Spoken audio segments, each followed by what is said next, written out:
Mrs. Bennet, however, with the assistance of 5 daughters, could ask on the subject, sufficient to draw from her husband an satisfactory description of Mr. Bingley.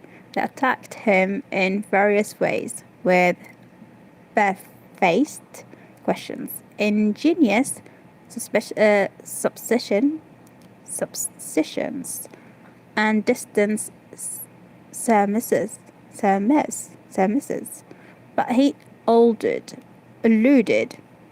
the skill of them all, and they were at last obliged to accept the second-hand intelligence of their neighbour, Lady Lucas.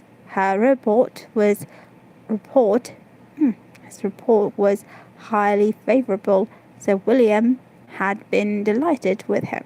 He was quite young, wonderfully handsome, extremely agreeable, and, to crown the whole, he meant to be at the next assembly with a large party. Nothing could be more delightful. To be fond of dancing was a certain step towards falling in love, and very lively hopes of Mr. Bingley's heart were entertained. If I can but see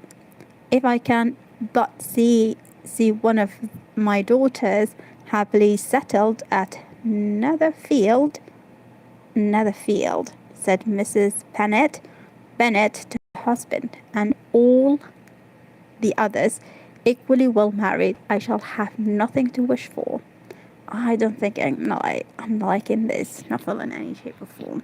In a few days, Mr. Bingley returned Mr. Bennet's visit, and sat about 10 minutes with him in his library. He had entertained hopes of being admitted to a sight of the young ladies, of whose beauty he had heard much, but he saw only the father. The ladies were somewhat more fortunate, for they had the advantage of ascertaining from an upper window that he wore a blue coat and rode a black horse. An invitation to dinner soon afterwards dispatched, and already had Mrs. Bennet planned the courses that were to do credit to her housekeeping. When an answer arrived which deferred it all, Mr. Bingley was obliged to be in town the following day, and consequently unable to accept the honour of their invitation, etc. Mrs. Bennet was quite disconcerted. She could not imagine what business he could have in town soon after his arrival in Hertfordshire, and she began to fear that he might be always flying about from one place to another, and never settled at Netherfield as he ought to be.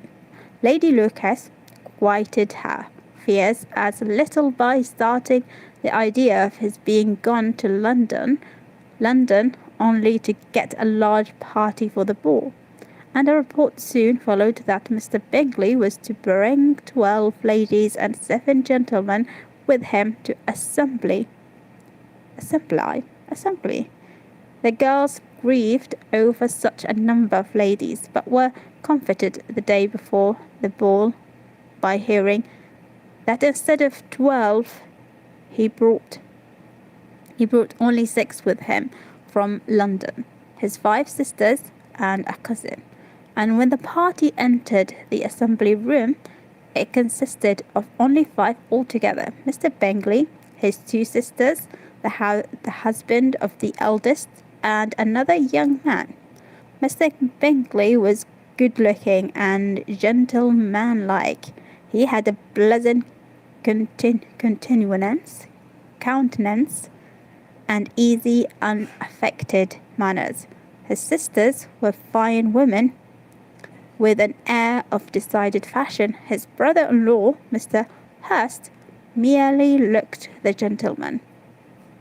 Alrighty, But his friend, Mr. Darcy, soon drew the attention of the room by his fine, tall person, handsome features, noble mien, what a word, and the report, which was in general circulation within 5 minutes after his entrance, of his having 10,000 a year. Let me copy this one. Alrighty, check. 5 minutes. Alrighty. Is it good? Yes, good. Rather, gentlemen pronounced him to be a fine figure of a man. The ladies declared he was much handsomer than Mr. Bingley, and he was looked at with great admiration for about half the evening, till his manners gave a disgust which turned the tide of his popularity, for he was discovered to be proud, to be above his company, and above being pleased, and not all his large estate in Derbyshire could then save him from having a most forbidding, disagreeable countenance, and being unworthy to be compared with his friend. Mr. Bingley had soon made himself acquainted with all the principal people in the room. He was lively and unreserved, danced every dance, was angry that the ball closed so early, and talked of giving one himself at Netherfield. Such amiable qualities must speak for themselves. What a contrast between him and his friend. Mr. Darcy danced only once with Mrs. Hurst, and once with Miss Bingley, declined being introduced to any other lady, and spent the rest of the evening in walking about the room, speaking occasionally to one of his own party. His character was decided. He was the proudest, most disagreeable man in the world, and everybody hoped that he would never come there again. Amongst the most violent against him was Mr.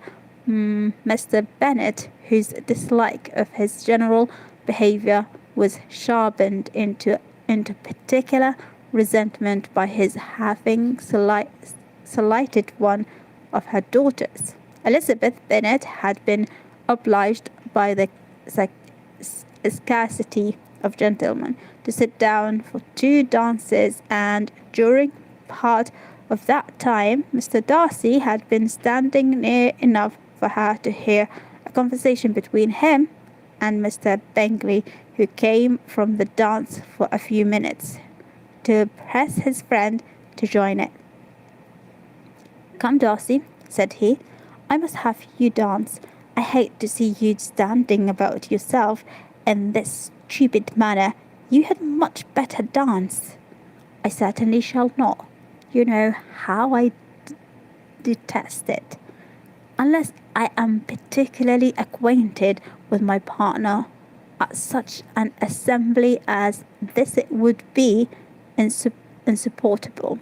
Your sisters are engaged, and there is not another woman in the room whom it would not be a punished to me to stand up with. I would not be so fastidious as you are," cried Mr. Bingley, for a kingdom. "Upon my honour, I never met with so many pleasant girls in my life as I have this evening, and there are several of them, you see, uncommonly pretty." "You are dancing with the only handsome girl in the room," said Mr. Darcy, looking at the eldest Miss Bennet. "Oh, she is the most beautiful creature I've ever beheld, but there's one of her sisters sitting down just behind you, who's very pretty, and I dare say very agreeable. Do let me ask my partner to introduce you." What do you mean?" And turning round, he looked for a moment at Elizabeth, till catching her eye, He withdrew his own and coldly said, "She's a terrible, but not handsome enough to tempt me. I am in no humour at present to give consequence to young ladies who are slighted by other men. You had better return to your partner and enjoy her smiles, for you are wasting your time with me."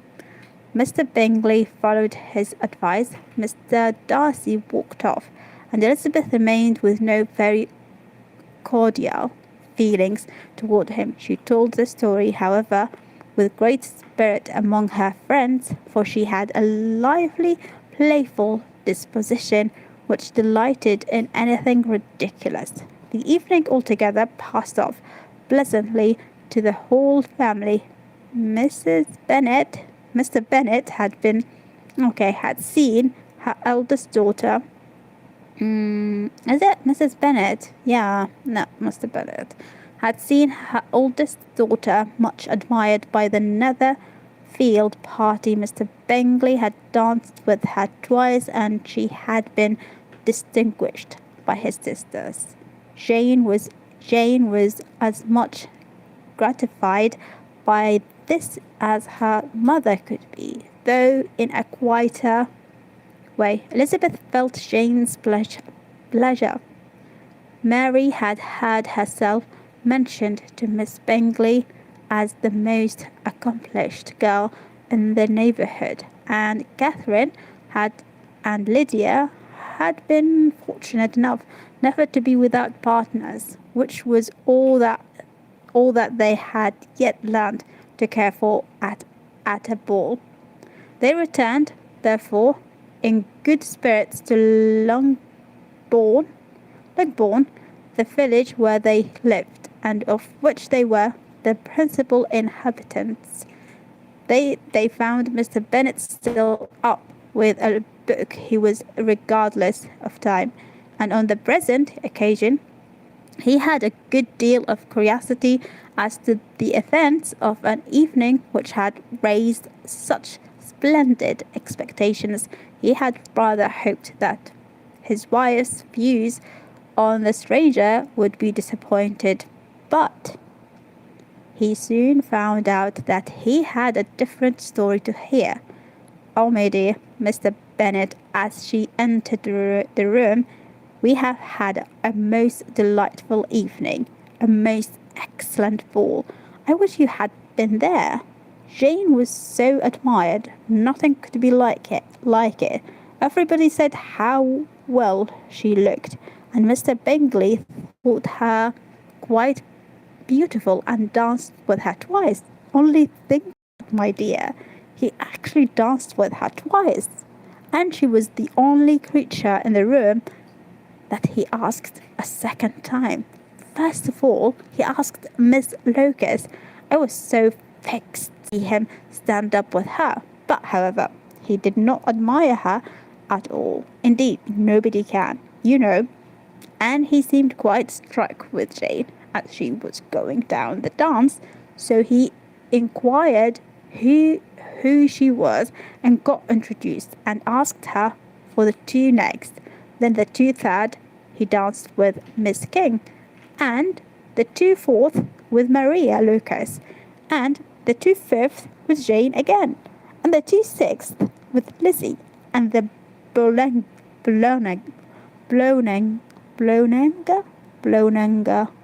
I don't know, is this one? Okay. If he had had any compassion for me, cried her husband impatiently, he would not have danced half so much. For God's sake, say no more of his partners. Oh, that he had sprained his ankle in the first place.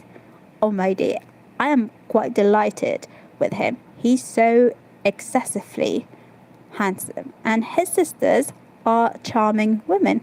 I never in my life saw anything more elegant than their dresses. I dare say the lace upon Mrs. Hurst's gown.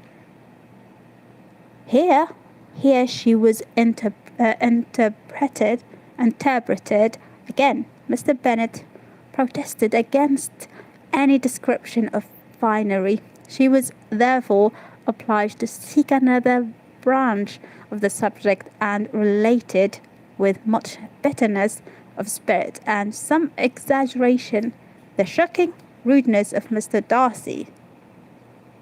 But I can assure you, she added, that Lizzie does not lose much by not suiting his fancy, for he is a most disagreeable, horrid man, not at all worth pleasing, so high and so conceited. Oh, wow, let me have this one. Conceited? Don't know. That there was no enduring him. He walked here and he walked there, fancying himself so very great to dance with. I wish I'd been there, my dear, to have given him one of your set downs. I quite detest the man. Alrighty. Wow, 16. Shall I continue or stop? I think I'm gonna stop.